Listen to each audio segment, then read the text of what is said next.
তাহলে সর্বপ্রথম র্যাঙ্ক পুশারদের জন্য বিশেষ সুযোগ সুবিধা নিয়ে আসতাম, আর বারমুডা কালাহারি নেক্সট ম্যাপে বিভিন্ন রকম উন্নয়নের কাজ করতাম। সর্বপ্রথম র্যাঙ্ক পুশারদের জন্য আমি বিশেষ জিপ লাইনের ব্যবস্থা করতাম, যে জিপ লাইন দিয়ে ইজিলি র্যাঙ্ক পুশাররা এবং যারা ফ্রি রিভাইভ কেনে তারা এই বিশেষ জিপ লাইন দিয়ে সমুদ্রের মাঝখানে যেতে পারবে। তাছাড়াও এই জিপ লাইন দিয়ে সমুদ্রের মাঝে যাওয়ার পরে রয়েছে আসল চমক, আর এখানে রয়েছে বিশেষ বিশেষ জিনিস। তার মধ্যে রয়েছে ভ্যান্ডিং মেশিন এবং অনেকগুলো গাড়ি। এই ভ্যান্ডিং থেকে অনেক কিছুই প্লেয়াররা কিনতে পারবে। তাছাড়া ফ্রি রিভাইভ নিয়ে প্লেয়ারকে ইজিলি রিভাইভ দিতে পারবে। যারা গ্র্যান্ড মাস্টার পুশার আছে তারা এখানে অনেকক্ষণ বিশ্রাম নিতে পারবে। এই সমুদ্রের মাঝখানে আমি বিশাল একটি জায়গা তৈরি করেছি, যেটি র্যাঙ্ক পুশারদের জন্য বিশেষ একটি জায়গা হবে। তাছাড়াও এখান থেকে কিন্তু ফ্রি রিভাইভ কিনে প্লেয়াররা গাড়ি নিয়ে পালাতে পারবে এবং সারা সমুদ্রের মাঝখানে ঘুরে বেড়াতে পারবে। আমরা এখন যাচ্ছি নতুন একটি জায়গায়, যে জায়গাটি আমি নিজেই আবিষ্কার করেছি। তাহলে ভেবে নাও, আমি যদি গেরিনার মালিক হই তাহলে গেমের কতটা বাস হবে। যাই হোক, আমরা এই নতুন জায়গায় যাচ্ছি, আর নতুন জায়গায় যাওয়ার পরে তোমরা দেখতে পাচ্ছ এই জায়গায় আমরা ইজিলি গাড়ি নিয়ে উঠে পড়বো। কিন্তু না, এখানে সোজাসুজি ভাবে ওঠা যাবে না। এখানে যদি উঠতে হয় তাহলে আমাদের গাড়িটিকে সুন্দরভাবে সাজাতে হবে। এই গাড়িটিকে ঠিক এইভাবে রাখতে হবে। তারপর এখান থেকে লিভ নিতে হবে। পানির ভিতরে যাওয়ার পর আমাদেরকে সুন্দরভাবে এখানে দাঁড়াতে হবে। পানির উপরে যখন আমরা ভেসে উঠবো তখন আমাদের দৌড় মারতে হবে, তারপরে আমরা এর উপরে উঠতে পারবো। এখানে রয়েছে আরো কয়েকটি গাড়ি, যেগুলো দিয়ে আপনারা ইজিলি পানির ভিতরে যেতে পারবেন, চাইলে ম্যাপের মাঝখানেও যেতে পারবেন। আমরা এই গাড়িটিতে উঠলাম। ওঠার পরে আমরা একটু টান দিয়ে আপনাদেরকে দেখিয়ে দিই। কোনো গাড়ি নষ্ট না, সব গাড়িগুলি কিন্তু ভালো।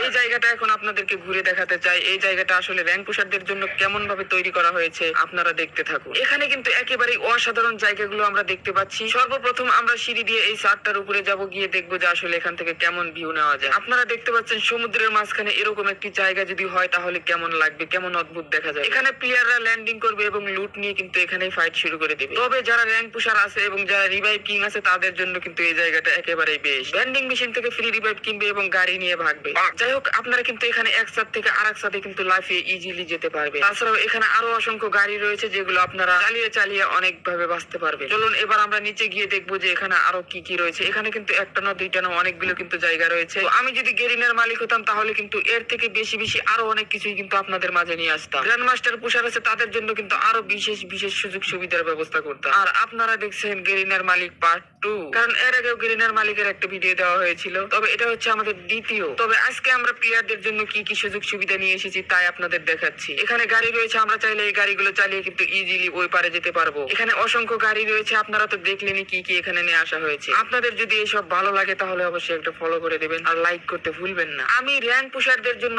আরো একটি বিশাল উন্নয়নের ব্যবস্থা করেছি, সেটা হলো জিপ লাইন। আমি এমন একটা জিপ লাইন অ্যাড করেছি যে জিপ লাইন দেখলে তোমরা নিজেরাও একদম খুশি হয়ে যাবে। গেমের ভিতরে কিন্তু এমন কোনো সুযোগ সুবিধা নেই, তবে আমি যদি চাই তাহলে এই সুযোগ সুবিধা তোমাদেরকে দিতে পারি। তবে যদি তোমরা আমাকে উন্নয়ন করার সুযোগ দাও তাহলেই করতে পারবো। ওকে, যাই হোক, আরো কি কি উন্নয়ন করেছি সেটা আজকে তোমাদেরকে দেখাবো। তাছাড়াও তোমরা এই সমুদ্রের মাঝখানে যত জায়গাগুলো ফাঁকা দেখতেছো এবং যত জায়গা দেখতেছো, আমি যদি গেরিনার মালিক হতাম তাহলে প্রত্যেকটা জায়গায় বিভিন্ন রকম জায়গা তৈরি করতাম এবং র্যাঙ্ক পুশারদের জন্য আরো সুযোগ সুবিধা করে দিতাম। আমি চাইলে একেবারে পানির নিচ দিয়ে আরেকটা জিপ লাইনের ব্যবস্থা করে দিই। যেমন তোমাদের জন্য এখানে একটা বিশেষ জিপ লাইন দিয়েছি। যারা জুনের ভিতরে একেবারেই ফেসে যাবে তারা কিন্তু এই জিপ লাইন ধরে ধরে কিন্তু সামনের দিকে এগিয়ে যেতে পারবে। যখনই তোমরা ম্যাপের নিচে যাবে তোমাদের সেফ জোন যেখানে পড়বে সেখানেই কিন্তু ল্যান্ডিং করতে পারবে। তাছাড়াও গেরিনা যখন দেখবে যে তুমি নিচ দিয়ে পালিয়ে যাচ্ছ তখনই কিন্তু তোমাকে গেম থেকে কিক মেরে একদম লাথি মেরে বের করে দেয়। এই জন্য তোমরা যদি আমাকে গেরিনার মালিক বানাও, যদি তাও না বানাও তাহলে আমাকে ম্যাপ ডিজাইনার বানিয়ে দাও। আর যদি আমি ম্যাপ ডিজাইনার হই এবং গেরিনার পরামর্শক হই